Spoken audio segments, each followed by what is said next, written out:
pada masa Umar. Ketika Umar radhiyallahu anhu bertemu dengan Abu Musa al-Asy'ari ini, apa kata Umar, Bapak Ibu? Syawwidna ila rabbina ya Aba Musa. Ya Abu Musa, ya Abu Musa, kata Umar, buatlah kami rindu dengan Rabb kami. Buatlah kami rindu dengan Rabb kami. Dengan apa? Dengan bacaan, indahnya bacaan Al-Qur'annya Abu Musa al-Asy'ari.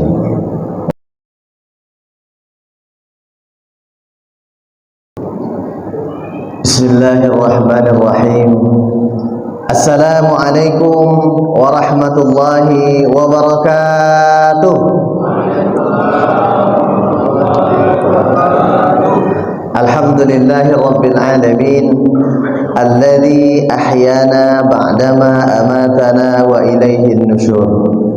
Ashhadu an la ilaha illallah wahdahu la syarika lah, wa ashhadu anna Muhammadan abduhu wa rasuluh. Allahumma salli wa sallim wa barik ala sayyidina Muhammad wa ala alihi wa ashabihi ajma'in. Yang kami hormati pengurus DKM Masjid Zulfirdaus, yang kami hormati para ustaz-ustaz kita, imam kita, bapak-bapak, ibu-ibu, jamaah salat subuh, yang insyaallah mudah-mudahan kita semua dimuliakan oleh Allah Subhanahu wa taala. Amin. Amin ya rabbal alamin. Kembali kita memanjatkan rasa syukur kehadirat Allah Subhanahu wa taala. Alhamdulillahi rabbil alamin. Subuh ini Allah masih membangunkan kita, Pak. Allah masih memberikan nikmat kepada kita. Nikmat kesehatan, nikmat kesempatan, nikmat iman, nikmat Islam.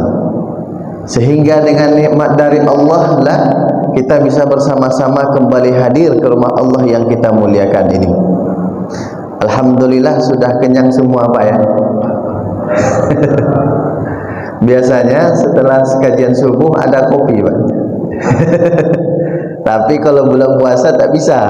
Ngopinya di jamak qasar takdim. Di awal tadi ya. Di pas sahur ya. Alhamdulillah. Ya, Rasulullah mengingatkan kepada kita, tasahharu, bersahurlah. Makan sahurlah. Mau makan, mau minum ya silakan. Ya. Karena di situ ada keberkahan, Bapak Ibu. Memang kalau pas sahur ini kita susah mau makan, Pak ya. Mau masuk makanan itu agak susah gitu ya. Ya. Tapi disitulah keberkahannya. Enak juga kadang minum air madu, Bapak Ibu, untuk melancarkan masuknya makanan gitu ya. Jadi tidak keset ya. Alhamdulillah hari ini kita sudah sampai pada Ramadan yang ke-12 ya. 11 Pak ya. 11. Alhamdulillah. Kita sudah masuk fase yang ke-2. Ada yang mengatakan Bapak Ibu, fase 10 pertama itu rahmah, 10 kedua itu maghfirah, 10 ketiga itu aiskun minan nar. Memang hadisnya ada Bapak Ibu, tapi ini masih dipertentangkan oleh para ulama. Ada yang mengatakan hadisnya tidak sahih ya. Tapi untuk semangat kita beribadah, ayo ya, kita cari rahmat Allah di bulan Ramadan, kita cari maghfirah Allah di bulan Ramadan, kita cari aiskun minan narnya kita di bulan Ramadan ini. Karena memang Ramadan syahrul maghfirah, bulannya ampunan. Mudah-mudahan kita semua mendapatkan ampunan dari Allah. Amin. Amin ya rabbal alamin. Kemudian salawat dan juga salam tak lupa pula kita ucapkan buat Nabi besar kita, yakni Nabi Muhammad sallallahu alaihi wasallam. Allahumma salli wa sallim wa barik ala sayyidina Muhammad wa ala alihi wa ashabihi ajmain. Bapak-bapak yang dirahmati Allah Subhanahu wa taala dan juga ibu-ibu yang kami muliakan, mudah-mudahan dengan senantiasa kita berselawat kepada Rasulullah, di akhirat nanti kita mendapatkan syafaatnya dan bisa berkumpul bersama dengan rombongan Rasulullah. Amin. Amin ya rabbal alamin. Subuh ini Bapak Ibu, insyaallah kita akan membahas sebuah hadis. Hadisnya singkat, yang ditulis oleh Imam An-Nawawi dalam kitab Riyadhus Shalihin min kalami Sayyidil Mursalin, ya. Tepatnya pada bab yang ke-13. Bab ke-13 ini menceritakan tentang bagaimana banyaknya jalan-jalan kebaikan itu, ya. Dan memang kebaikan itu tidak tertutupi, tidak dibatasi oleh satu jalan, banyak sekali. Maka insya Allah kita akan bahas hadis itu. Mudah-mudahan nanti memberikan manfaat bagi kita, apalagi kita berada di bulan suci Ramadan. Namun sebelumnya Bapak Ibu, kita sampai jam berapa nih Ustaz? Sampai maghrib. Maksimal jam berapa Ustaz? Sampai selesai. Wah, ini lama nampaknya nih ya. Salah kopi tak bisa lagi nih. Baik. InsyaAllah maksimal sampai jam 16 ya. Nah, ya. Karena ada kegiatan juga masing-masing kita Bapak Ibu ya. Baik Bapak Ibu yang dirahmati Allah Subhanahu wa taala. Mudah-mudahan dengan kenyangnya kita tidak mengendurkan urat mata kita Bapak Ibu. Ya, tidak mengendurkan urat mata kita. Bismillahirrahmanirrahim. Hadis ini Bapak Ibu diriwayatkan oleh sahabat Nabi yang bernama Abu Musa Al-Asy'ari. Pernah dengar Bapak Ibu? Abu Musa Al-Asy'ari. Nama lengkap beliau itu adalah Abdullah bin Qais Al-Asy'ari. Ya. Abdullah bin Qais Al-Asy'ari ini siapa? Sahabat Nabi yang berasal dari negeri Yaman. Ya. Kita pernah dengar Bapak Ibu ada lagu ya. Ya Tarim, Ya Tarim, ada lagunya.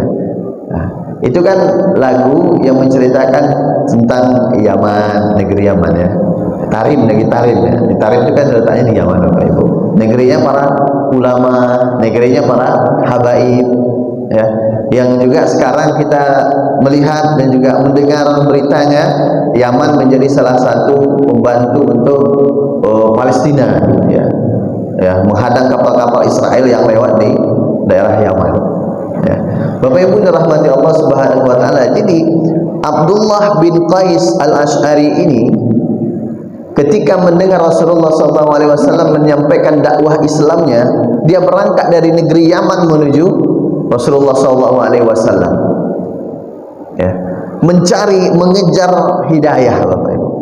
Mencari untuk mendapatkan hidayah. Sampai di sana dia diislamkan oleh Rasulullah sallallahu alaihi wasallam.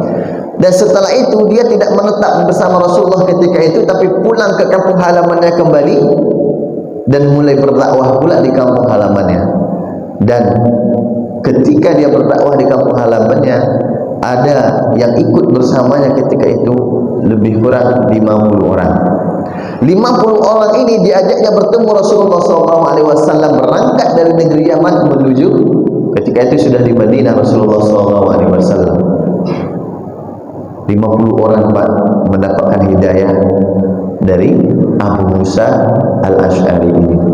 Abu Musa Al-Asy'ari ini terkenal dengan sahabat yang bagus bacaannya, ya. Maka dikenal dengan qari'nya Rasulullah SAW. Tadi kita dengar imam kita, alhamdulillah enak Pak ya. Kita kalau sholat jamaah, wah imamnya bagus, mikrofonnya juga bagus gitu ya. Jadi tak perlu teriak-teriak imamnya ya. Alhamdulillah, ini enak kita berjamaah. Enak berjamaah.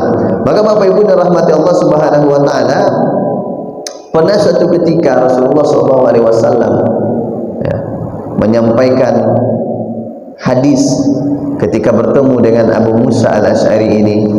Ya Abu Musa, laqad utita mizmaran min mazamir ahli Daud, kata Rasulullah. Wahai Abu Musa, sungguh engkau telah diberikan satu seruling seperti serulingnya keluarga Daud. Nabi Daud itu Bapak Ibu suaranya begitu indah ya.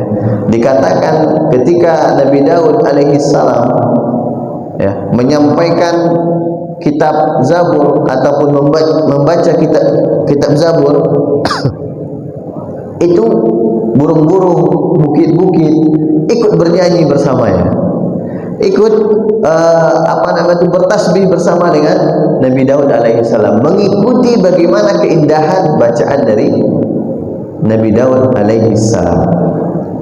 Maka pada masa Umar, ketika Umar radhiyallahu anhu bertemu dengan Abu Musa al-Asy'ari ini, apa kata Umar, Bapak Ibu? Syawwiqna ila rabbina ya Aba Musa. Ya Abu Musa, kata Umar, buatlah kami rindu dengan Rabb kami. Buatlah kami rindu dengan Rabb kami. Dengan apa? Dengan bacaan, indahnya bacaan Al-Qur'annya Abu Musa al-Asy'ari. Masya Allah. Kemudian Bapak Ibu, kalau kita lihat bagaimana kehidupan Abu Musa al-Asy'ari ini, inilah nanti yang akan menjadi pelajaran bagi kita mudah-mudahan. Abu Musa al-Asy'ari ini ternyata ahli ibadah, sangat semangat beribadah Bapak Ibu. Sampai di usia tuanya, dia tidak mau berleha-leha dalam beribadah. Bahkan ketika itu sahabat melihatnya, menegur Abu Musa al-Asy'ari ini. Sudah usia tua tapi kok masih seperti ini, ibadahnya terlalu kuat gitu menurut mereka. Sekiranya engkau menahan diri dan dari memporsir dirimu ya Abu Musa, cukup Abu Musa, jangan terlalu kuat seperti ini, kasihan dirimu katanya. Tapi ada satu ungkapan dari Abu Musa al-Asy'ari menjawab itu Bapak Ibu. Mudah-mudahan ungkapan ini menambah semangat kita dalam memperkuat ibadah kepada Allah. Kata Abu Musa, kalian pernah lihat nggak pacuan kuda? Bapak Ibu pernah lihat pacuan kuda? Pernah ya? Minimal di TV ya. Iya Pak, minimal di TV. Pacuan kuda itu Bapak Ibu disebutkan oleh Abu Musa al-Asy'ari, pacuan kuda itu ketika kuda itu akan sampai ke garis finish, apa yang dia lakukan? Dia akan mengeluarkan seluruh tenaganya untuk mencapai garis finish Bapak Ibu. Ketika akan sampai garis finish, pasti akan mempercepat, memperkuat, melajukan jalannya ataupun lari yang kuda tersebut. Dan waktu aku, kata Abu Musa al-Asy'ari, lebih dekat daripada garis finish tersebut. Bapak Ibu yang dirahmati Allah, itu yang dilakukan Abu Musa al-Asy'ari. Artinya apa? Semakin tahu bahwa ajalnya akan dekat, karena manusia ini tak ada yang kekal, pasti akan sampai pada masanya, ajalnya pasti ada. Kita ini pasti ada ajalnya. Tak ada manusia yang kekal abadi di dunia ini Bapak Ibu, tak ada.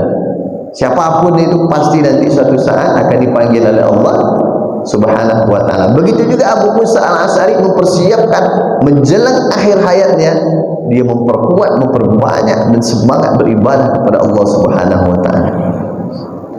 Dan menjelang akhir hayatnya, Abu Musa al-Asy'ari ini sakit, dan ketika itu dipanggil anak-anaknya Bapak Ibu. Ini ada kisah lagi.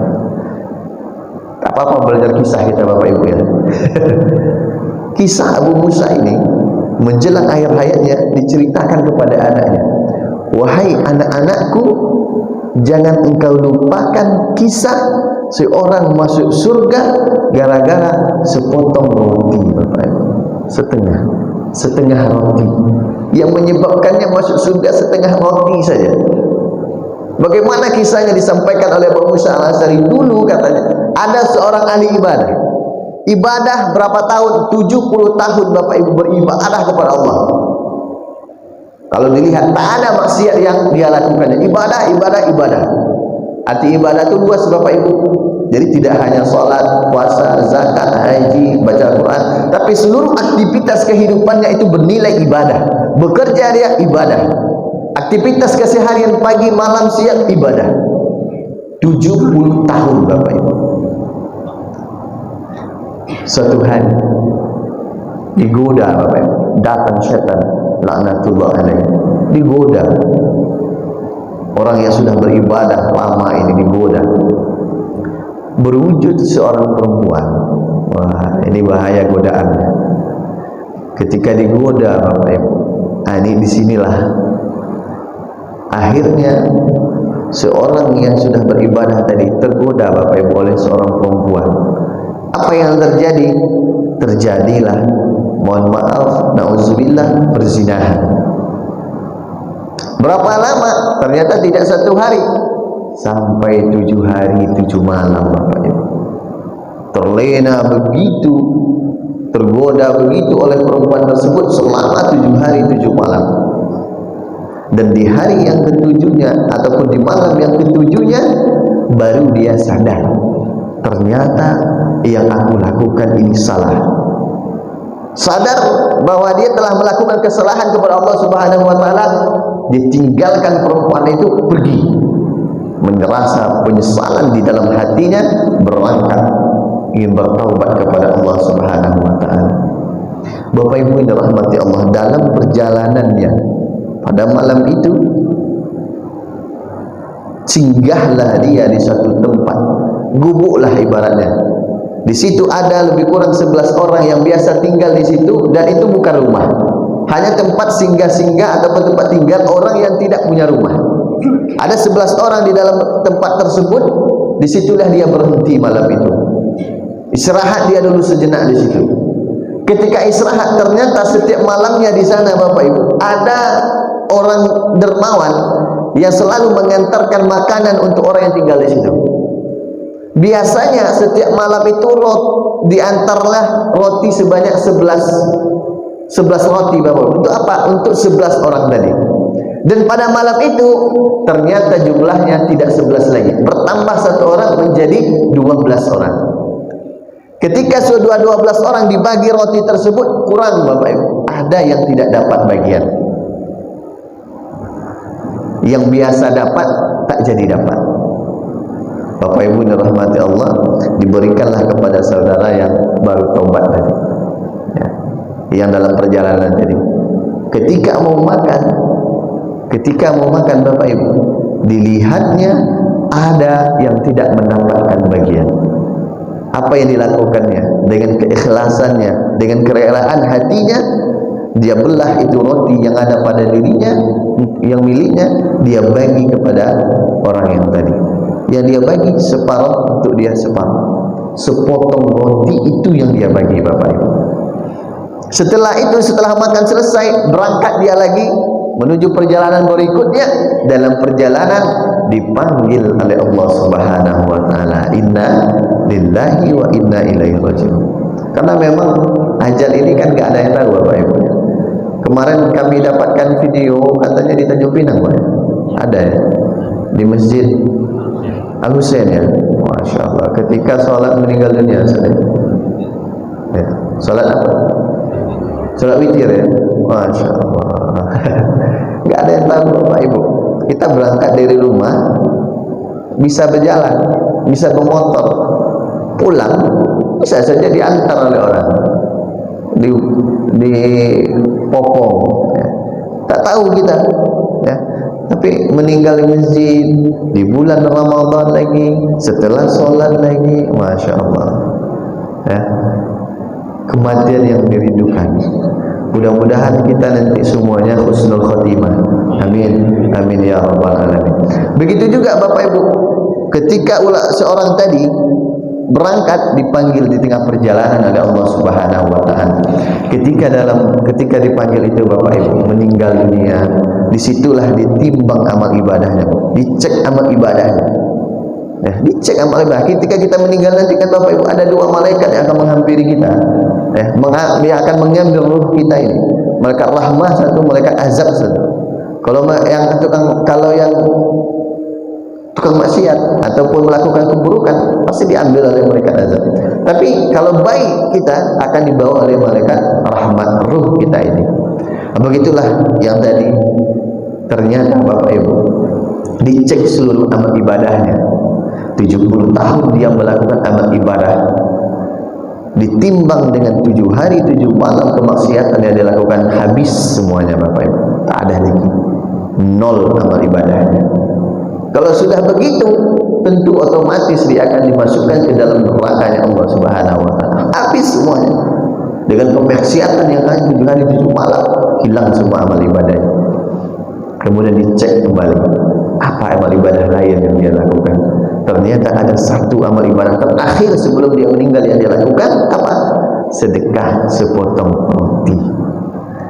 Dan ternyata pahalanya ditimbang oleh Allah Subhanahu wa taala, dan itulah yang memberatkan timbangan kebaikannya dia di hadapan Allah Subhanahu wa taala, dan ditetapkan sebagai ahli surga. Masya Allah, dengan sepotong roti. Maka Bapak Ibu dirahmati Allah Subhanahu wa taala, kebaikan sedikit pun, sekecil apapun, maka jangan kita sia-siakan. Kenapa? Karena kita tidak tahu entah kebaikan mana yang akan mendatangkan keridhaan Allah kepada diri kita. Enggak tahu kita, Bapak Ibu. Maka Ramadan bulan kebaikan. Itulah sahabat Nabi yang bernama Abu Musa al-Ash'ari, yang begitu hebat, yang begitu kuat dalam beribadah kepada Allah Subhanahu wa taala.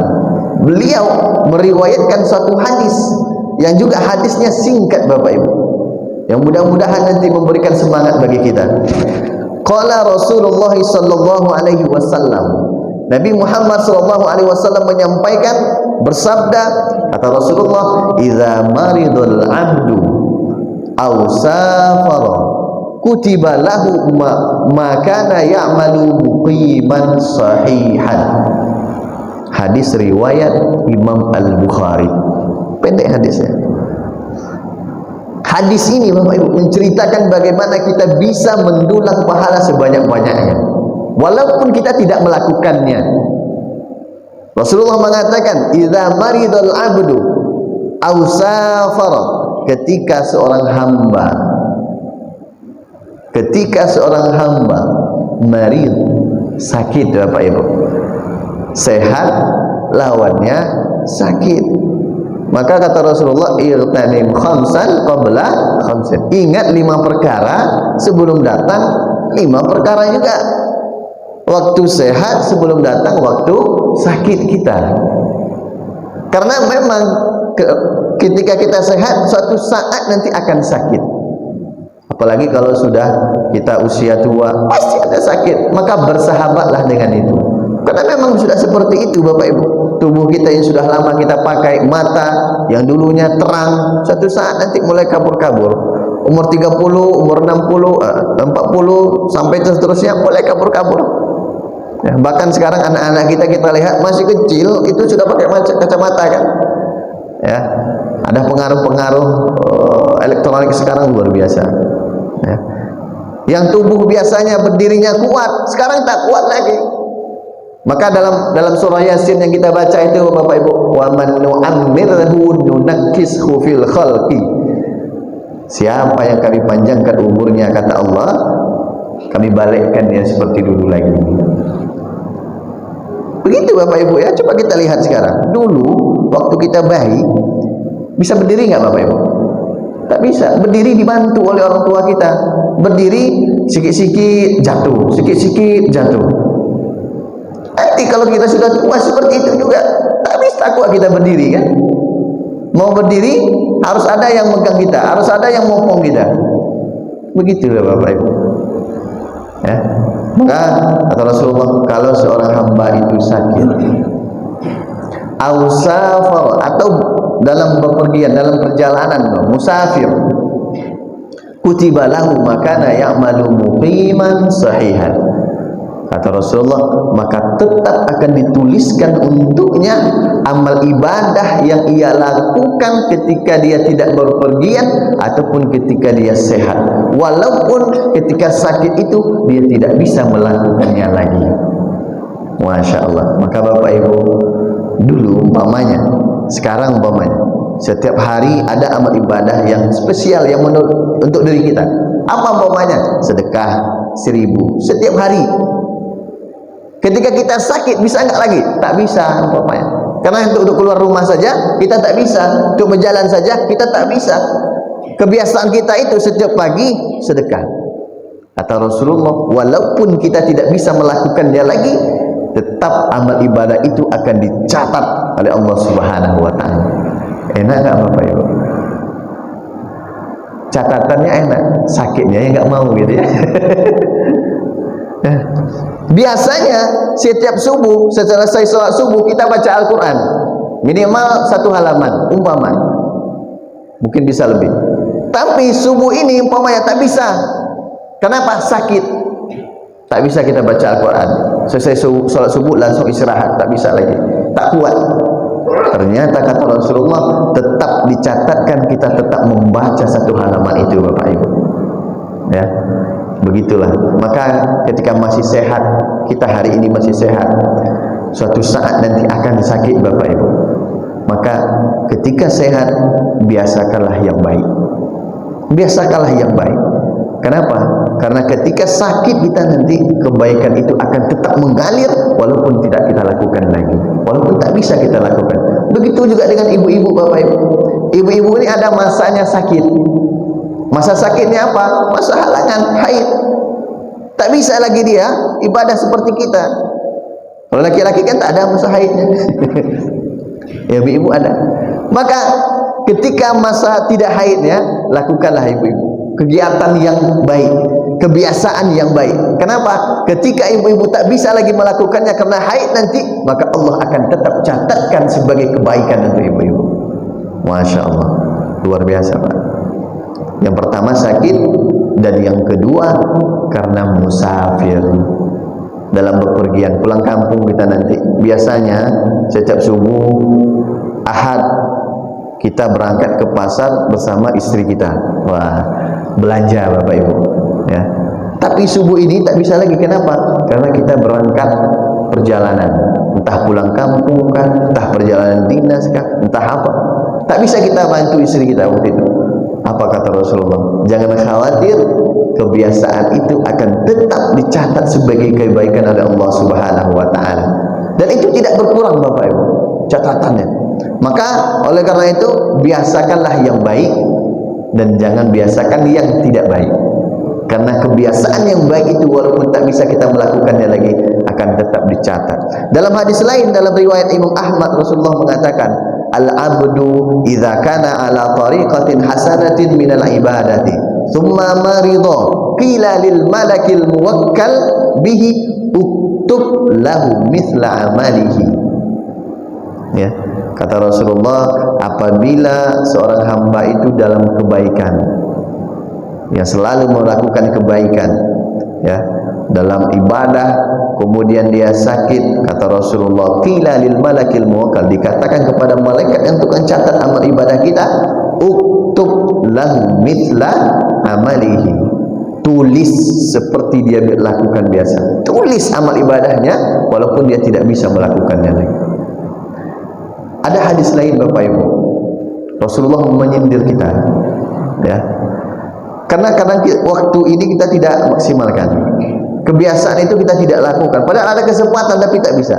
Kata Rasulullah, ni'matani maghbunun fihi ma katsirun minan nas, as-sihhatu wal farah. Ada 2 nikmat yang kadang kita lalai menggunakan 2 nikmat tersebut. Yang pertama, as-sihhatu, nikmat sehat.